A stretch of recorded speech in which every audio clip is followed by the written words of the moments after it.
Howdy folks, I'm Mark Wessel, Director of Horticulture Research at Gurney's Seed and Nursery.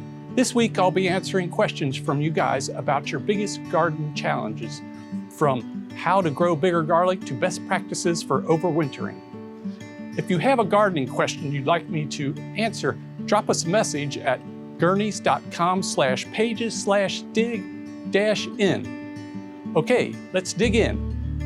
This week I got a question from Tara in Zone 8. She asked, I planted softneck garlic last year and what I got was perfectly formed but very small bulbs. I didn't have any pest problems. What did I do wrong? Tara, I know that's disappointing, but don't get discouraged. So when you're preparing your beds for planting, always add a light dose of fertilizer. I like to use Onions Alive or Root Crops Alive if I have them, or at the very least, a light touch of nitrogen. That'll help the plant get off to a good fertile start. Planting time is the next thing you need to consider. In your Zone 8, you have a pretty wide window. It could be from late October through November. For your biggest bulbs, that would be the best time to plant. Variety selection is also important. You did well by planting softneck garlics because they tend to do better in the warmer zones. Varieties like Enchilium Red, Transylvanian, Nootka Rose, but you can also grow hardneck garlics. You're on that border where you could grow hardnecks in the porcelain group, which would be Music. Music is just a great garlic. And Great Lakes is another great garlic to grow in the porcelain types. So once you have your varieties selected, always plant the largest cloves. Larger cloves just have more energy in them to get a good start to your growing season. Smaller cloves like this will form just a perfectly fine bulb, but for the largest bulb, plant large cloves. And spacing is also important. You don't want your garlic planted too close because then it competes for the food and water and light. So I like, for larger heads of garlic, I like a 6-inch spacing. And then just mulch. I would mulch right away.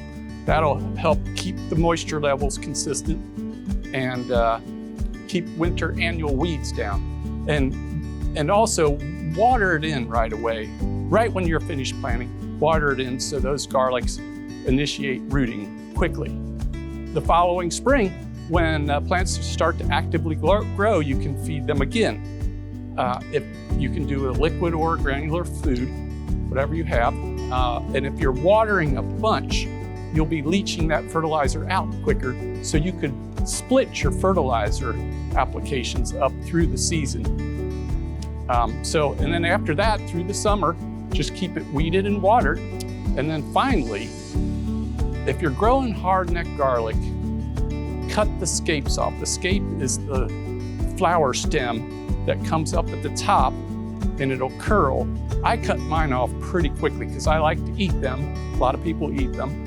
And the longer you leave it on, the harder and woodier and unpalatable it will be. And if you leave them on for the life of the garlic, it cuts way down on the size of your bulbs and cloves.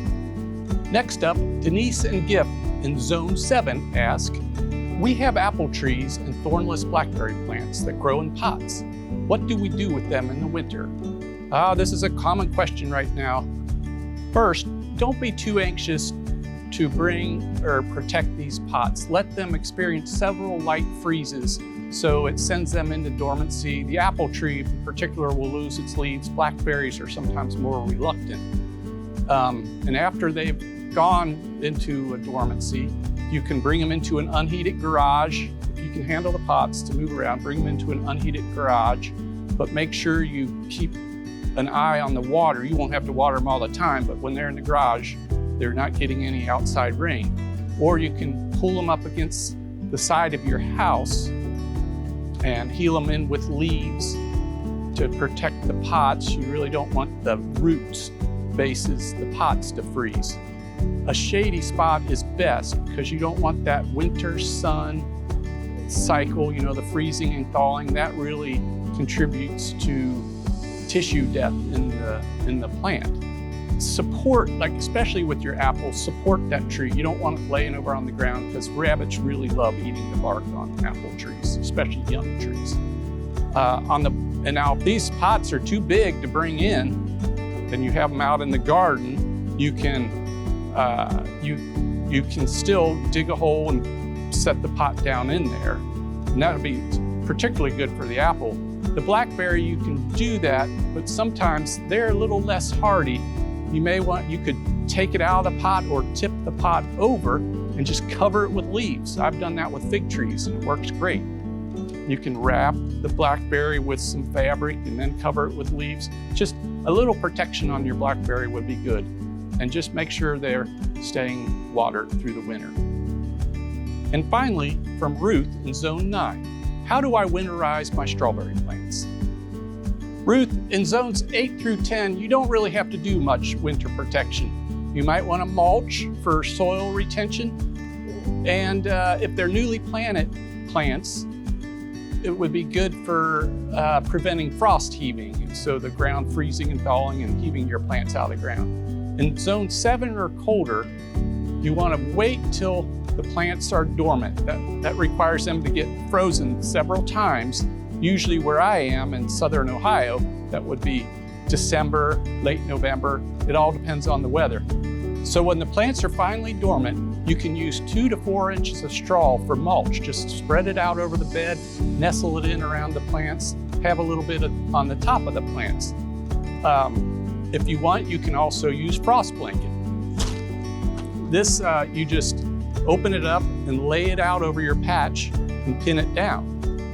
Now, you want to remove the mulch and the frost blanket once the plants start actively growing in the spring. My area, that's could be in mid-March, late April.